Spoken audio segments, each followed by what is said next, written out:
cryopreservation, sperm freezing, sperm banking। Sperm freezing क्या है? Sperm freezing, जिसे स्पर्म क्रायोप्रेजर्वेशन भी कहते हैं, एक ऐसी प्रक्रिया है जिसमें एक या अधिक स्पर्म को कलेक्ट करके फ्रीजिंग किया जाता है और फिर इन्हें स्टोर किया जाता है ताकि जब स्वस्थ स्पर्म उपलब्ध प्राप्त करना मुश्किल हो। दरअसल स्पर्म फ्रीजिंग आपकी बायोलॉजिकल पेरेंट बनने की क्षमता सुरक्षित रखता है, फिर चाहे आपकी उम्र जितनी हो, आप बीमार हो, चोट लगी हो, आप कोई भी चिकित्सीय उपचार ले रहे हो। इन स्पर्म को थॉर्ड किया जाता है और इनको भविष्य में intrauterine insemination IUI, in vitro fertilisation IVF प्रक्रिया के लिए इस्तेमाल किया जाता है। आज के आधुनिक जमाने में स्पर्म फ्रीजिंग को स्पर्म बैंकिंग भी कहते हैं।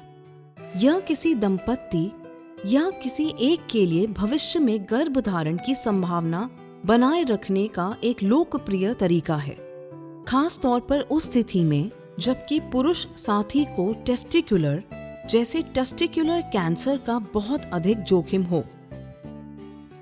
स्पर्म फ्रीजिंग किसे करना चाहिए? स्पर्म फ्रीजिंग की सिफारिश ऐसे पुरुषों के लिए की जाती है जिनकी कोई ऐसी चिकित्सीय प्रक्रिया या सर्जरी हुई हो जिससे इनकी इजैक्यूलेशन उत्थान क्षमता प्रभावित हो सकती हो, जो वासेक्टमी कराने का निर्णय लेते हैं और जो बाद में बच्चा ना होने का निर्णय लेते हैं, जेंडर रीअसाइनमेंट सर्जरी चुनते हैं और बाद में गर्भधारण की संभावना बढ़ाने के लिए अपने स्पर्म को प्रिजर्व करने का निर्णय लेते हैं, जो ऐसे खतरनाक वातावरण या मिलिट्री में काम करते हैं और कभी किसी दुर्घटना या केमिकल संपर्क के कारण इनके स्पर्म या फर्टिलिटी पर विपरीत प्रभाव की संभावना के डर से अपने स्पर्म प्रिजर्व करना चाहते हैं, जो कीमोथेरेपी या रेडियोथेरेपी करवा रहे हैं या करवाना शुरू करने वाले हैं और इन्हें डर है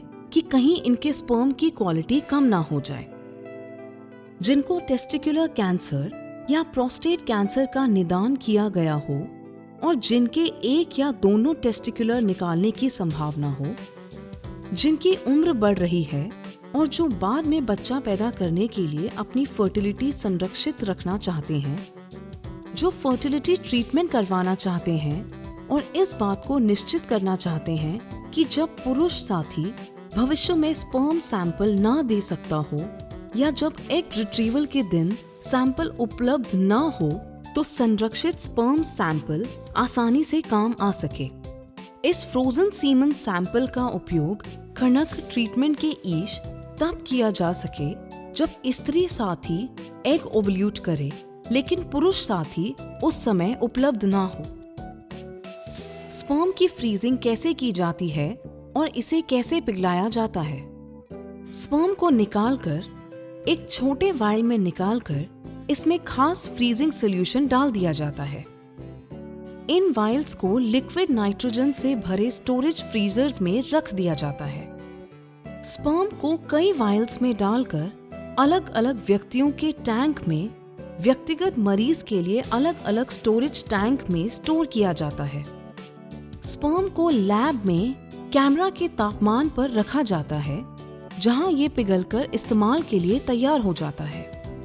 इसके बाद स्पर्म की इसके मोटाइल और एक्टिव होने की जांच की जाती है। जीवित रहने वाला स्पर्म का उपयोग IVF और गर्भ अवस्था जांच परिणाम जानने के लिए किया जाता है। स्पर्म को फ्रीज करने के लिए कौन सा समय सबसे अच्छा होता है? जब भी कोई व्यक्ति पूरी तरह स्वस्थ हो, अपने स्पर्म फ्रीज कर सकता है। वयम संधि पहुंचने वाले और जिनका निदान कैंसर के रूप में हुआ है, ऐसे युवा स्पर्म फ्रीजिंग कर सकते हैं। कमर्शियल स्पर्म बैंक में स्पर्म डोनेट करने वाले व्यक्ति की उम्र 21 और 35 वर्ष के बीच होना चाहिए। इनका स्वास्थ्य अच्छा होने के अलावा सामान्य स्पर्म मानदंडों के अनुरूप होना चाहिए। किसी भी व्यक्ति को कितने स्पर्म फ्रीज करना चाहिए? फ्रीजिंग के लिए स्पर्म की मात्रा पिघलने के बाद परिवार नियोजन के लक्ष्य स्पर्म की संख्या और स्पर्म की क्वालिटी पर निर्भर करती है। IUI का उपयोग करने वाली प्रत्येक गर्भावस्था के लिए 3 से 5 वाइल्ड स्पर्म की आवश्यकता होती है, क्योंकि इंट्रायूटरन इंसेमिनेशन के समय प्रत्येक कोशिश के लिए 1 वाइल्ड की जरूरत पड़ती है। यदि आप अपने फ्रोजन स्पर्म सैंपल्स का उपयोग इंट्रासाइटोप्लाज्मिक स्पर्म इंजेक्शन द्वारा खतरत के लिए करना चाहते हैं तो 1 वाइल्ड स्पर्म फ्रीजिंग की आवश्यकता होती है। यदि आप बड़ा परिवार चाहते हैं तो अधिक स्पर्म फ्रीजिंग की जरूरत पड़ती है। सूचना: चूंकि स्पर्म क्वालिटी अलग अलग होती है, इसलिए हम चाहते हैं कि आप कई बार डिपॉजिट्स करें। सबसे सही यही है कि आप कई बार अलग अलग सैंपल फ्रीज करें और बाद में सबसे अच्छे स्पर्म का इस्तेमाल करें। स्पर्म फ्रीजिंग प्रक्रिया के लिए स्पर्म कैसे कलेक्ट किए जाते हैं? फर्टिलिटी क्लिनिक या स्पर्म बैंक में सैंपल पैदा करना। फर्टिलिटी क्लिनिक या स्पर्म बैंक में उचित कागजी कार्रवाई के बाद हाथों से स्टिमुलेशन द्वारा ऑर्गेज्म तक पहुंचने पर स्पर्म का सैंपल कलेक्ट किया जाता है। एट होम किट में सैंपल की फ्रीजिंग। स्पर्म फ्रीजिंग किट द्वारा घर पर स्पर्म सैंपल कलेक्ट करना। स्पर्म फ्रीजिंग के पहले की जाने वाली जांच। आपके स्पर्म की फ्रीजिंग से पहले कुछ जांच करना आवश्यक होता है ताकि यह सुनिश्चित किया जा सके कि आप सबसे स्वस्थ स्पर्म का सैंपल फ्रीज कर रहे हैं। यौन संबंध के जरिए होने वाली ऐसे बीमारी और इन्फेक्शंस का पता लगाने के लिए कुछ तरह के ब्लड टेस्ट करना आवश्यक है, जिनके कारण स्पर्म की क्वालिटी प्रभावित हो सकती है। स्पर्म का volume, count concentration, sperm motility और स्पर्म मॉर्फोलॉजी का पता लगाने के लिए स्पर्म का विश्लेषण। पोस्ट थॉ स्पर्म विश्लेषण, ताकि यह निश्चित किया जा सके कि भविष्य में थॉ पिघलने होने के बाद यह सैंपल उपयोग के लिए मानक मानदंडों के अनुरूप है या नहीं। फ्रोजन स्पर्म को कैसे और कहां स्टोर किया जाता है? क्रायोजेनिक वायल्स में लिक्विड नाइट्रोजन या नाइट्रोजन वेपर स्टोरेज टैंक में फ्रोजन स्पर्म सैंपल को स्टोर करने के लिए इन्हें ऐसे स्पेशलाइज्ड क्रायोजेनिक स्टोरेज फैसिलिटी में स्टोर किया जाता है जहां पूरी सुरक्षा के साथ स्टोरेज टैंक्स में लिक्विड नाइट्रोजन लेवल की निरंतर निगरानी रखी जा सके। फ्रोजन स्पर्म के उपयोग के लिए विकल्प: इंट्रायूट्राइन इंसेमिनेशन IUI। IUI प्रक्रिया के दौरान पिघला हुआ और तैयार स्पर्म योनि मार्ग और सर्विक्स को बचाने हुए सीधे गर्भाशय में इंजेक्शन द्वारा डाला जाता है। यह उपचार ओवुलेशन अंडोत्सर्ग के समय किया जाता है। ओवुलेशन दवा की मदद से समय पर निश्चित किया जाता है। IUI में फ्रोजन स्पर्म का उपयोग करते समय गर्भाधान की दरें फ्रेश स्पर्म सैंपल के उपयोग की तुलना में थोड़ी कम होती हैं। एक अध्ययन के अनुसार 21% बनाम 16%। यदि आपके कुल मोटाइल स्पर्म की संख्या TMSC 8 मिलियन से अधिक है तो 8 मिलियन से अधिक है तो IUI एक निश्चित विकल्प है। In vitro fertilisation IVF। IVF एक ऐसी प्रक्रिया है जिससे मरीज के अंडाशय से सर्जरी द्वारा एग्स निकालकर लैबोरेटरी में स्पर्म के साथ इन्हें फर्टिलाइज किया जाता है। यदि मरीज की स्पर्म मोटिलिटी पर्याप्त हो तो ICSI के बिना IVF प्रक्रिया की जा सकती है। अध्ययनों के अनुसार फ्रोजन और थॉ किए स्पर्म से भी IVF द्वारा फ्रेश स्पर्म की ही तरह गर्भाधान की संभावना इतनी ही होती है।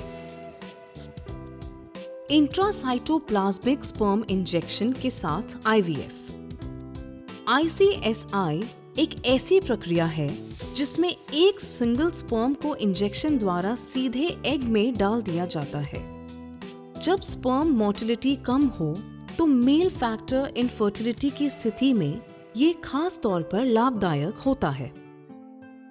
कई अध्ययनों से पता चला है कि ICSI के साथ IVF में फ्रोजन स्पर्म का उपयोग करते समय फ्रेश स्पर्म की तुलना में गर्भाधान की सफलता दर एक समान होती है। फ्रोजन स्पर्म के सुरक्षा उपाय। अति आधुनिक क्रायोजेनिक स्टोरेज फैसिलिटी में आपातकालीन बिजली संसाधनों और उपकरणों द्वारा 24 घंटे कड़ी निगरानी रखी जाती है ताकि आउटेज या प्राकृतिक विपदा का जोखिम कम किया जा सके। क्रायो प्रिजर्वेशन बैंक अपनी सभी क्लाइंट्स को हर तरह का जोखिम कम करने के लिए मल्टी साइट स्टोरेज सुविधा उपलब्ध कराते हैं। सावधानी के तौर पर आपके frozen sample multiple cryo storage सुविधा केंद्रों में भेजे जाएंगे। स्पर्म क्रायो प्रिजर्वेशन के लिए गोपनीयता एवं सुरक्षा उपाय। क्रायो स्टोरेज सुविधा केंद्र पूरी तरह सुरक्षित हैं। क्रायो स्टोरेज सुविधा केंद्रों में मोशन डिटेक्टर्स के साथ एक वीडियो सर्विलेंस सिस्टम भी होता है जो सप्ताह के 7 दिन 24 घंटे कार्यरत रहता है। केवल प्रशिक्षित एवं योग्य कर्मचारियों को ही नियंत्रित क्षेत्र में प्रवेश की अनुमति होती है। उपयोग से पहले कितने समय तक आपके स्पर्म फ्रोजन रखे जा सकते हैं? सबसे सामान्य मामलों में 5 वर्षों तक। क्रायो स्टोरेज के पहले 5 वर्षों के दौरान स्पर्म सर्वाइवल दर में कोई अंतर नहीं आता। 5 वर्ष बाद स्पर्म सर्वाइवल दर घटने लगती है और यहाँ तक कि जन्म दर पर भी कम प्रभाव पड़ता है। Assisted reproductive technology regulation act 2021 के अनुसार सीमन सैंपल्स को 10 से अधिक वर्षों तक स्टोर नहीं किया जाना चाहिए। इस अवधि के अंत में इस तरह के गैमेट या एम्ब्रियो को संबंधित दंपति या व्यक्ति के स्वीकृति के साथ इस एक्ट के तहत रजिस्टर्ड रिसर्च संगठन को डोनेट कर दिया जाना चाहिए या इन्हें नष्ट कर देना चाहिए। भारत में स्पर्म फ्रीजिंग का खर्च कितना है? हर सुविधा केंद्रों का खर्च अलग अलग होता है और यह स्टोर किए गए सैंपल की संख्या और स्टोर की जाने वाली अवधि पर निर्भर करता है। फ्रोजन स्पर्म का जीवन काल। यदि स्पर्म को लिक्विड नाइट्रोजन में सही तरह से संग्रह किया जाए और सैंपल उत्कृष्ट क्वालिटी के हों तो इन्हें हमेशा के लिए फ्रीज किया जा सकता है। अति आधुनिक क्रायो प्रिजर्वेशन टेक्नोलॉजी के कारण ही स्पर्म के स्वास्थ्य एवं अखंडता को पूरे उपचार के दौरान इसी तरह बनाए रखा जा सकता है। 20 वर्षों से स्पर्म फ्रीजिंग पूरी तरह उपयोगी एवं असरदायक प्रमाणित होता आ रहा है। पोस्ट्यूमस गैमेट्स कलेक्शन एवं freezing. Assisted reproductive technology bank को स्पर्म दाता दंपति या व्यक्ति के स्वीकृति प्राप्त होने के बाद ही गैमेट्स का पोस्ट्यूमस कलेक्शन किया जाना चाहिए। धन्यवाद। ये वीडियो केवल मरीज की जानकारी के लिए तैयार किया गया है और यह किसी भी डॉक्टर या स्वास्थ्य देखभाल कर्ता के परामर्श या सलाह का विकल्प नहीं है।